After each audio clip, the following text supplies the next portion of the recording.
अच्छा पिला माने भलरे अच्छा ना सेमती भलरे था स्वागत करुच्छी मैं आप फेवरेट चैनल सुपर स्टडी को। तो पिला माने आमे +3 फास्ट सेमिस्टर जो ओडिया ऑनर्स पिलांकर कोर पेपर 1 टा स्टार्ट करथिले आमे ऑलरेडी तार यूनिट 1 टा कंप्लीट करि सारिचे।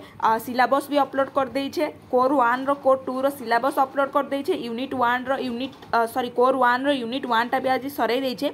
तो आमे आज देखिबा कि कोर 1 रो यूनिट 2 टा कौन अच्छी ना भाषा उत्पत्ति संपर्क विभिन्न सिद्धांत जो भाषा आमर कोर 1 टा जानते कि भाषा ऊपर टोटाली ऊपर अच्छी। तो भाषार उत्पत्ति संपर्कित विभिन्न सिद्धांत कौन अच्छी आमे देखिबा क्लास 1 देन क्लास 2 देखिबा को जे जाउची। ठीक अछि चलंतु स्टार्ट करिबा।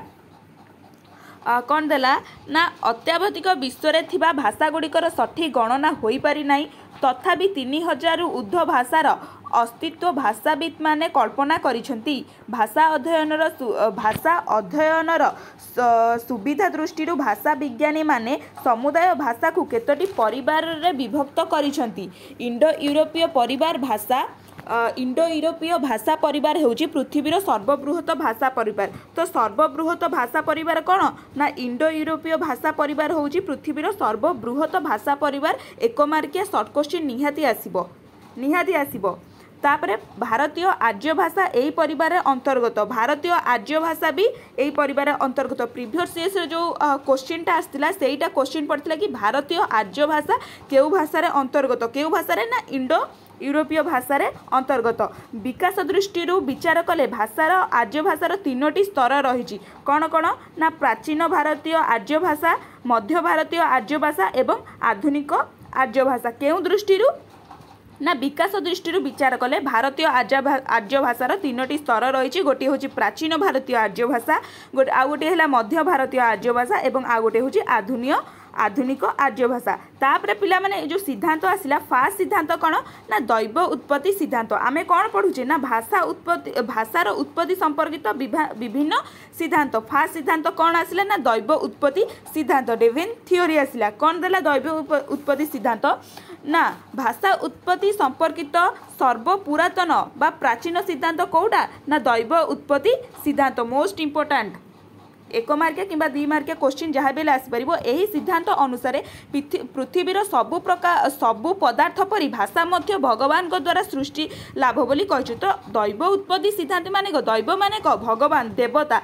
तो से कथा कहला कि पृथ्वीर सबु पदार्थ परी भाषा मध्य भगवान द्वारा सृष्टि होइछि बोली बुझाए। भारतीय मान विश्वास करती संस्कृत होउछि देवभाषा। भारतीय मान कौन विश्वास करती ना ये जो संस्कृत होउछि सेटा होउछि देवता भाषा। तेणु संस्कृत को सुरवीर कुआजे। मोस्ट इंपोर्टेंट नेक्स्ट टाइम भी शॉर्ट क्वेश्चन आसिला मे बी ए टाइम भी आसीपारे कि सुरवीर केउ भाषा को कुआजे। संस्कृत को काहा को सुरवीर कुआजे ना संस्कृत को सुरवीर कुआजे।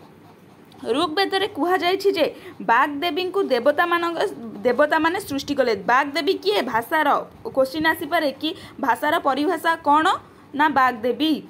तापरे यास्की एठी पळे आसंतु। यास्की और पतंजलि मतरे ईश्वर हेउछंती भाषार सृष्टिकर्ता। कहा मतरे ना यास्की और पतंजलि मतरे ईश्वर हेउछि भाषार सृष्टिकर्ता। सेमानक मतरे सर्वप्रथम भाषा हेउछि संस्कृत। कहा मतरे सर्वप्रथम भाषा हेउछि संस्कृत ना यास्की और पतंजलि मतरे। तापरे देला पाली ही ईश्वर भाषा बोली बौद्ध माने विश्वास करती। जैन माने विश्वास अनुଯାयी अर्धमागध हेउछि प्रथम भाषा। अनेक विश्वास करती पालेस्टाइन भाषा हिब्रू पिला माने एटा हिब्रू लिखाई। पालेस्टाइन भाषा हिब्रू सर्वप्रथम और ईश्वर भाषा बोली सेमाने विश्वास करती। तापरे देला मिस्री माने सेमानक पवित्र ग्रंथ कहती जे द्वतंत्र अर्थात देवभाषा। महावीर मानकर विश्वास अनुଯାयी देवतांक मानक भाषा ही मनुष्यर भाषा। प्लाटों मत अनुଯାयी सर्वप्रथम परिभाषा प्रकृति प्रदत्त बा दैव प्रदत्त। तो एटा एते किछि इंपोर्टेंट नाही न लिखिले भी चलिबो। तापर देला जे.जी. हेंडर तांको पुस्तक निबंध ओरिजिन ऑफ लैंग्वेज 7 केते ना 1772 मसीह रे एटा प्रकाश पाइथिला। ओरिजिन ऑफ लैंग्वेज रे से एही सिद्धांत को उपेक्षा करी मत प्रदान करिसेंती जे जदि भाषा हेउची दैवकृत तेबे पृथ्वीर समस्त मनुष्य समान भाषा कहउथान्ते। R.A.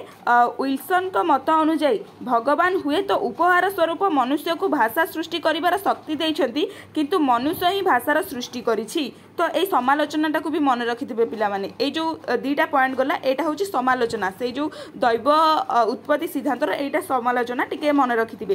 तो दैव सिद्धांती खंडन पई एक ऐतिहासिक दृष्टांत निया जाइछि मिसिरे राज ए दृष्टांतटा पिलामाने मोस्ट इंपोर्टेंट एटा जहाँ भी हेले पड़ो माने एग्जाम्पल दृष्टांत माने कौन एग्जाम्पल दैव सिद्धांतर खंडन पर एक ऐतिहासिक दृष्टांत निया जाइछि मिसिरेर राजा केउ राजा ना मिसिरेर राजा सेमिटिकम दुईटी शिशु जन्म हेबा मात्रे तांको अलगा रखिले सेमानकर सेवा करने लोक तांको सम्मान किसी कहू नथिले माने तांको जे सेवा करुथिले से लोक तांको सामने किसी कहू नथिले कारण सेमानंकु कथा हेबा पई आदेश नथिला बड़ हेबा परे सेमानंक मुहरु केवल गोटे शब्द बेकोस सुनिबाकू मिलिला केउ शब्द सुनिबाकू मिलिला ना बेकोस शब्द सुनिबाकू मिलिला सेमाने सेवा करुथिबा जो दी जण थिले सेमाने एही भाषा को उच्चारण करि देइथिले बोकारस अर्थ कौन पिला माने ना भाषा जो बोकारस अर्थ रहिला तो ये जो ब्रोकाडस शब्द रहिला ता शब्द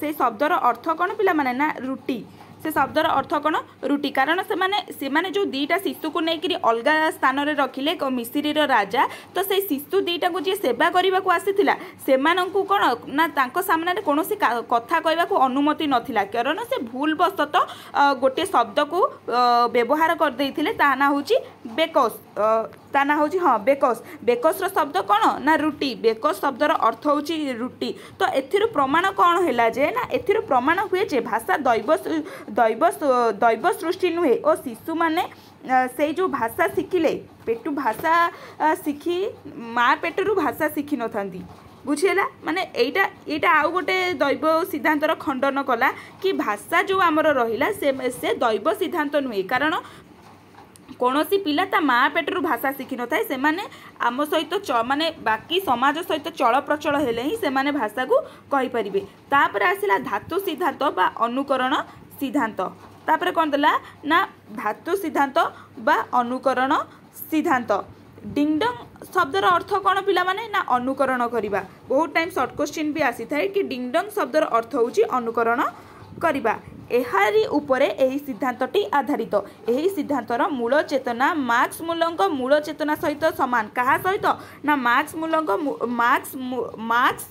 मूलंक मूल चेतना सहित प्राय समान एही सिद्धांत अनुଯାयी तांकर ध्वनि सहित शब्दर एक रहस्यात्मक संगति बा श्याम रही 400 रु 500 पर्यंत धातु थिबा एही सिद्धांत रे स्वीकार करा जाइथिला जे मार्क्स मूलक भाषा उत्पत्ति संपर्कित एही सिद्धांत प्रदान करथिले तांको मतरे प्रत्येक पदार्थ आघात पाइले ध्वनि उत्पादन करिथाए सेही अनुकरणात्मक ध्वनि को भाषा सृष्टि होची बोली से मत कही थाए पृथ्वी रे प्रत्येक धातु यथा तंबा पितल लुहा सुना रूपा कंसा टीण आदि धातु भिन्न भिन्न ध्वनि सृष्टि करिथांती परवर्ती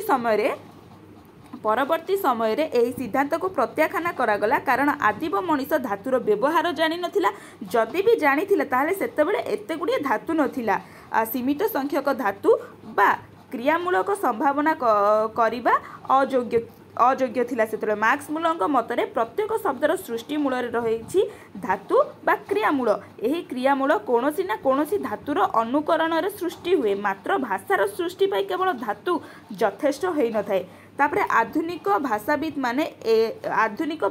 माने माने यह विश्वास करती जे जो भाषा रे धातुर संज्ञा जेते अधिक सेते जटिल धातु उपरे भाषा आधारित नुहे तेणु यही सिद्धांत अमूलक माने यही सिद्धांत को ग्रहण करा जाय नाही।